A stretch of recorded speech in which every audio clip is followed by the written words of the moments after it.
Alors, aujourd'hui, Jacinthe, tu sais, des fois dans la vie, on se sent perdu, on doute. En général, sur l'ensemble de notre vie ou sur une situation en particulier. Oui, beaucoup, beaucoup. Qu'est-ce que l'expérience de ça, ça a à nous dire sur ce qui se passe dans notre vie? Bien, pour s'en sortir, parce que douter, se sentir perdu, c'est tellement, tellement humain.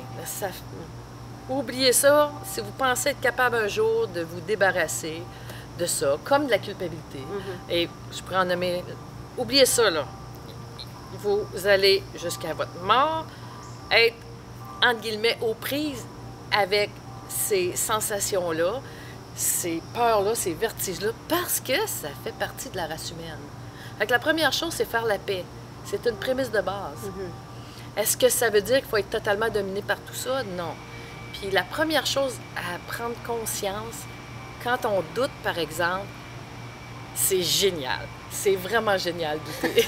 C'est génial. Merci de me dire ça. Madame Paquette va placer la couette. C'est vraiment génial parce que qu'est-ce que ça dit, le doute?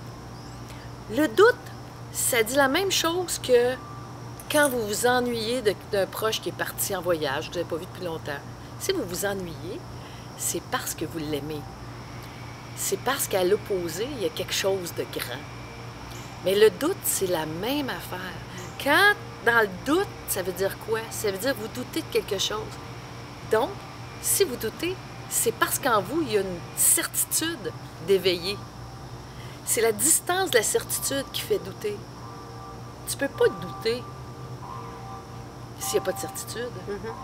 Mais comment on fait pour retrouver le chemin vers cette certitude? Bien, la première chose, c'est d'être conscient, de se l'admettre. Mettons, je me sens perdu, je me sens égaré dans la forêt. Bien, si je me sens perdu ou égaré, c'est parce que j'allais quelque part au départ. Juste de le nommer, de le partager avec quelqu'un, d'exprimer l'émotion, bien déjà là, ça réveille une petite énergie de réconciliation. Puis c'est de voir, OK, je suis perdu, je me sens loin de quoi? Je me sens loin de moi. Ça, c'est génial. Si tu te sens loin de toi-même, c'est parce que quelque part, tu es attaché à toi-même. Tu te sens loin, tu veux te rapprocher. Là, je ne veux pas faire des nœuds dans la ficelle, mais la première chose à faire, c'est l'admettre, de partager, exprimer l'émotion.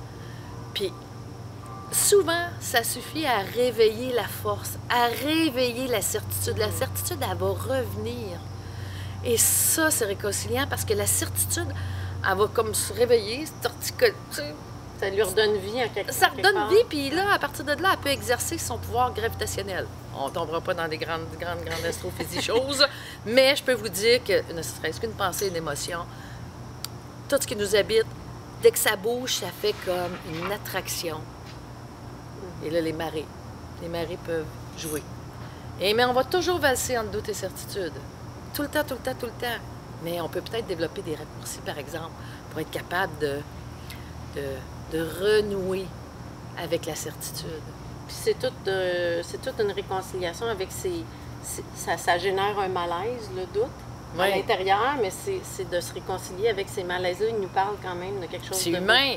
Exactement. Si on est capable d'arriver à dire, là j'exagère un peu, mais si je suis capable de dire « Yeah, je doute », ça veut dire que la certitude, elle veut... À ce point. Oui, elle veut du bec. Elle veut se réveiller. Il y a comme une montée de sève dans la certitude, tu sais. Okay.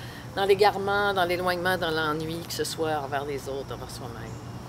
C'est toute la même affaire. Merci, Jacinthe. Alors, d'ici notre prochaine capsule, merci à tout le monde et écoutez vos doutes. Merci.